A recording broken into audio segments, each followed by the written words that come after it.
오늘은 밀크티 프랜차이즈 중에 독보적인 브랜드 파워를 자랑하는 공차 창업에 대해 분석해 보겠습니다. 공차는 2012년 김효진 대표가 대만 본사로부터 한국 사업권을 받아와서 홍대 1호점을 오픈하면서 시작되었습니다. 그리고 2014년 한국의 사모펀드 유니슨 캐피탈에서 공차 코리아를 350억에 인수한 데 이어 2017년 대만 본사까지 360억을 들여 인수했습니다. 마지막으로 2019년 미국계 사모펀드 TA 어소시에이츠에서 3,500억으로 공차를 인수하면서 현재 공차의 주인이 되었습니다.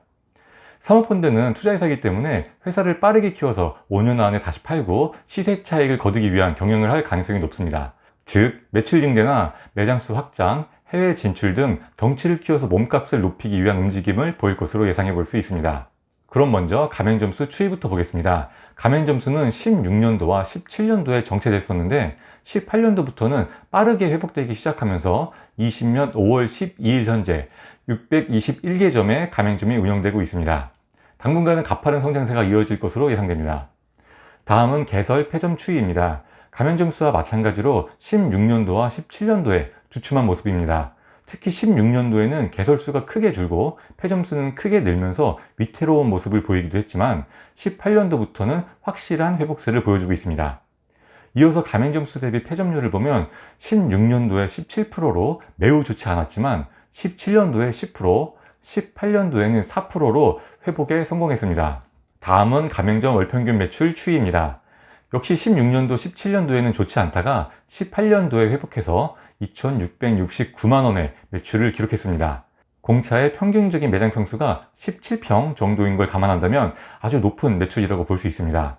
여기까지 보면 공차의 16년도와 17년도 실적이 전체적으로 부진했던 걸 알 수 있는데요. 그 원인을 추정해 보기 위해서 저가 밀크티의 최강자인 아마스빈과 매출 비교를 한번 해보겠습니다.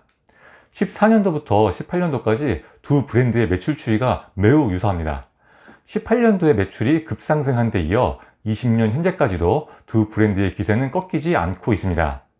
이렇게 보면 밀크티의 인기가 16년도에 사그라들었다가 18년도에 다시 살아난 것이 아닐까 추정됩니다. 사실 16년도에 공차가 갑작스레 부진해지면서 밀크티의 유행이 끝난 거라고 생각하신 분들도 적지 않았습니다. 저도 공차가 그대로 무너질 거라고 예상했었는데 언제 부진했었냐는 듯이 지금은 밀크티 제2의 전성기를 이끌고 있습니다. 다음은 예상 수익입니다. 먼저 18년도 가맹점 월평균 매출인 2,700만원을 기준으로 계산해 보겠습니다. 공차의 재료비는 로열티 3%를 포함하면 매출의 35%에서 38% 정도로 보시면 됩니다. 저는 보수적으로 38%로 잡았습니다. 재료비는 제가 수집한 데이터를 토대로 추정한 수치이므로 사실과 다를 수 있으니 참고만 해주세요. 인건비는 풀 오토 기준 30%로 잡았고요. 임대료는 300만원, 나머지는 무난한 수준으로 잡고 계산해보면 수익은 267만원으로 예상됩니다. 이어서 평균 매출보다 30% 높은 매출인 3,500만원을 기준으로 계산해보면 수익은 435만원이 예상됩니다. 다음은 창업비용입니다. 20평 기준이며 부가세 포함된 금액입니다. 공차는 창업비용이 적지 않은 것으로 알려져 있는데요. 먼저 예치금과 개설비용 합계를 보면 각각 2,430만원과 1억 3,880만원입니다. 세부 항목들을 보면 전체적으로 비용이 높은 것을 볼 수 있습니다. 이어서 권리금 보증금 합계는 1억 3천만 원으로 예상했는데요. 공차는 매장 위치가 A급이 아니면 오픈을 잘 안 해주기 때문에 신축 상가로 들어가지 않는 이상 최소 5천만 원 이상의 권리금은 생각해야 됩니다.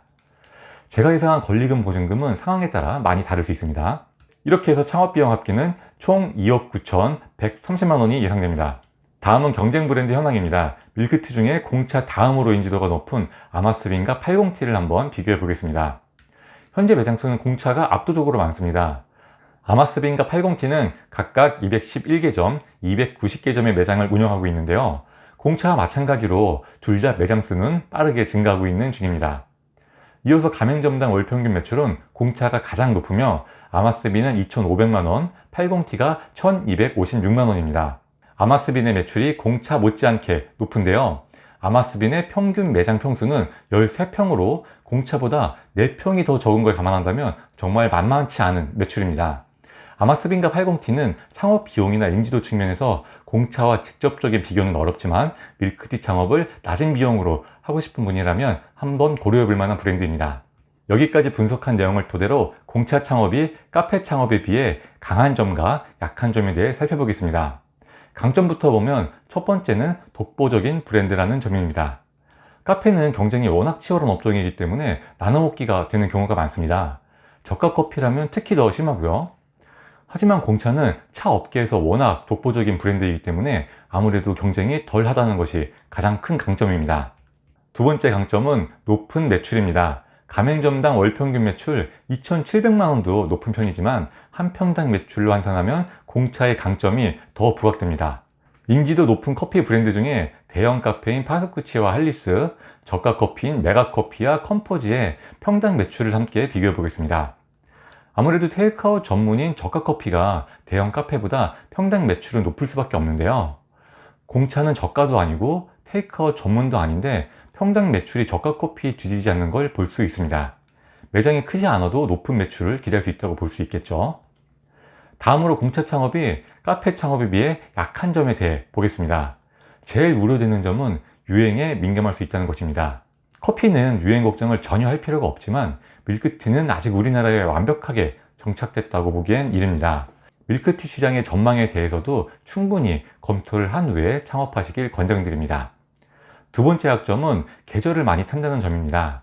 카페도 계절을 타지만 공차는 아이스 음료가 특히 인기가 많기 때문에 카페보다 여름에 더 강하고 겨울에는 더 약한 브랜드입니다. 매출이 꾸준하지 않으면 아무래도 운영 효율성이 떨어질 수밖에 없겠죠. 여기까지 공차 창업에 대해 알아봤습니다. 카페나 밀크티 창업을 준비하고 계신 분들께 도움이 되셨길 바랄게요.